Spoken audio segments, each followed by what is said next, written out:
Good day everyone. For this video, we'll be discussing now the physical properties of lubricants. To start with, viscosity.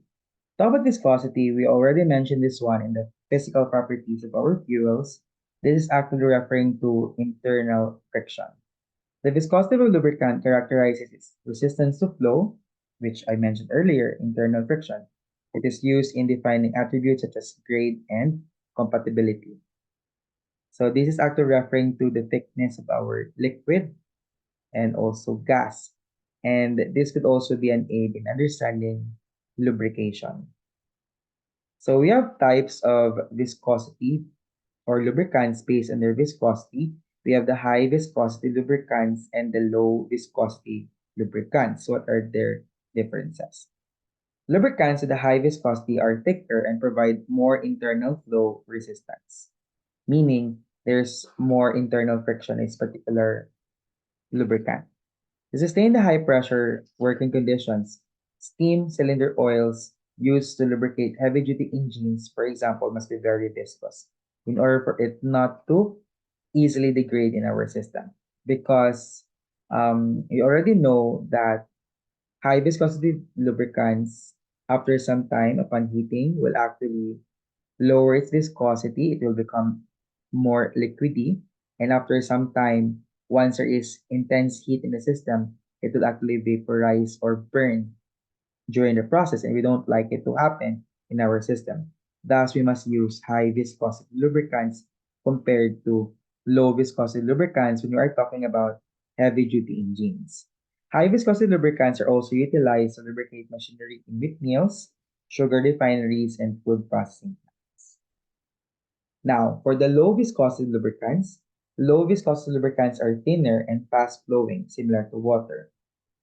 Contrary to high viscosity lubricants, low viscosity lubricants have lower viscosity, obviously, and they flow easily. Kerosene used to lubricate rolling metals is an example of a low viscosity lubricant. Over the past few years, many trucking fleets have been making the switch to low viscosity engine lubricants, which are marketed as more sustainable and cost efficient option. Now, let's talk about temperature and viscosity. Sometimes viscosity can decrease when a lubricant is exposed to high temperatures. If this is undesirable, chemical index improvers such as methacrylate molecules can be used to prevent the thinning process and maintaining the desired viscosity index. So remember, when we increase the temperature of our system, our viscosity decreases. And as we decrease the temperature of our system, the viscosity tends to become higher. So to have a clear picture of what I've mentioned, as we increase the temperature here, our viscosity decreases. That means temperature and viscosity are inverse proportion of each other. Now, let's go to American Petroleum Institute or API gravity. API gravity measures the density of a lubricant with a hydrometer used to calculate a rating based on how light or heavy the product is compared to water. Take note, our basis here is water. Lubricants with API gravity of 10 or more, higher API, lower density, are classed as light, which usually floats in water, while lubricants with API gravity less than 10, lower API, higher density, therefore they sink in water.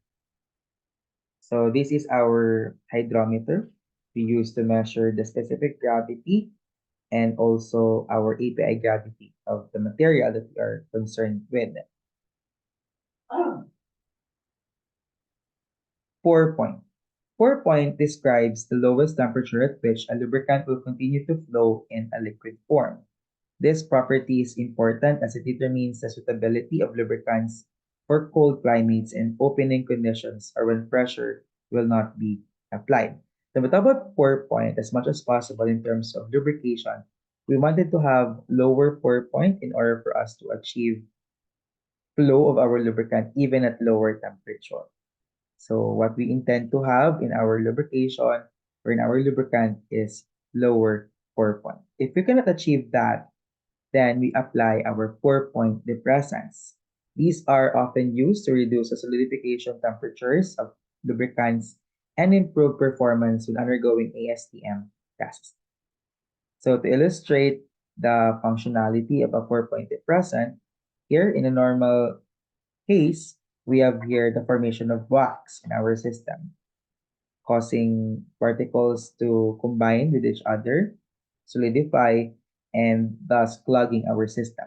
But once we apply 4-point depressants, then therefore there will be no formation of a wax in this particular process.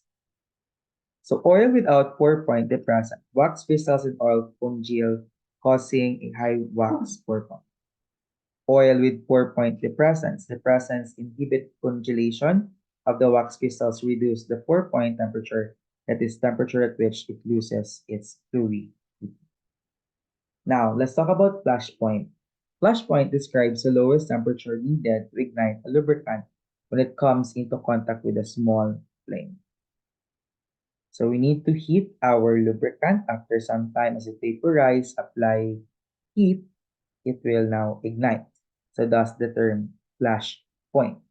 This flash occurs when light particles in the oil are volatilized. Lubricants with high flash points are generally preferred as they're less likely to ignite under normal operating temperatures and conditions. So what we intend to achieve for our lubrication, or lubricants to be exact, would be higher flash point in order for it not to be igniting at lower temperature and for safety reason as well. Fire point. Fire point builds on flash point and exposes the lubricant to even more heat. The fire point is determined by the lowest temperature at which the lubricant will now continuously burn. Flash point, it will ignite, but for fire point, it will now burn continuously. So similar to flash point, higher fire points are desirable as they reduce the risk of the lubricant burning while in circulation. So we don't like to burn our lubricant at a certain temperature in our process. Therefore, as much as possible, we need to have higher fire point. Cloud point, we already know this also during our discussion on fuels. At low temperatures, lubricants can start to change from liquid to solid state. This can solidify oil particles and create cloudy appearance because of the formation of wax. The highest temperature at which this process occurs is called the cloud point. Freezing. Lubricants with low freezing points are generally more useful as they continue to function across a range of temperatures and operating conditions. For example, a lubricant with a low freezing point wouldn't lose its functionality if operational temperatures unexpectedly drop. So for example, you're working in a very cold environment, cold climate, or a region wherein there is winter. Then therefore, if we have higher freezing point, the tendency for our oil is to freeze at that particular temperature. So as much as possible, we wanted to have lower freezing point so that even at that particular temperature, your oil will continue to flow and to be used as normal. That's it for the physical properties of fuels. Lubricants. Thank you so much and have a great. Bye bye.